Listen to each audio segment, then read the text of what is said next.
పేరు హ్మ్. మారుతది. వేరే రూట్‌లోకి ఎళ్తది. ఇదివరకు ఏంటంటే తెలుగుదేశం టైంలో గూడా ఉంటది. హ్మ్. పంటల బీమా అనేటటువంటిది కంప్లీట్‌గా రైతు కట్టడు.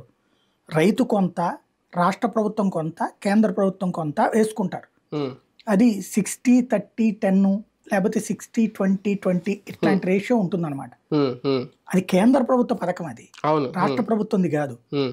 అయితే దాంట్లో ఏమైందంటే చంద్రబాబు గారి హయాంలో రైతు చేత ఆ వాటా కట్టిస్తారు. హ్మ్. ఆ కట్టిచ్చిన తర్వాత రాష్ట్రం వాటా ఇది కడతారు. కేంద్రం వాటా ఇది నడుస్తది. వస్తది. కేంద్రం వాటా అది ఇలాగొస్తది. నష్టం జరిగినప్పుడు ఏమవుతదంటే, ఆ ఇన్స్యూరెన్స్ కంపెనీలు ఒక గేమ్ ఆడతాయి.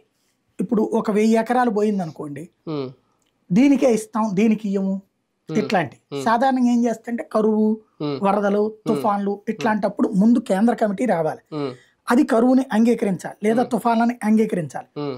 వాళ్ళు ఒక కమిటీ నివేదిక ఇస్తాయి. ఆ హ్మ్. నివేదిక తర్వాత ఇన్సూరెన్సోళ్ళు రంగంలోకి దిగుతారు. హ్మ్. వాళ్ళు గ్రౌండ్ లెవెల్‌కెళ్ళి చూసి ఆ పంట నష్టపోయినటువంటి దాన్ని బట్టి వాళ్ళు పరిహారం ఇవ్వాలి. హ్మ్. దానికి కూడా స్కేల్ ఉంది. హ్మ్. ప్రతిదానికి ఎంత నష్టపోతే అంత ఇవ్వరు. హ్మ్. మనం రూ. 1,00,000 పెట్టుబడి పెట్టామంటే 30,000 చేతికొస్తది. హ్మ్.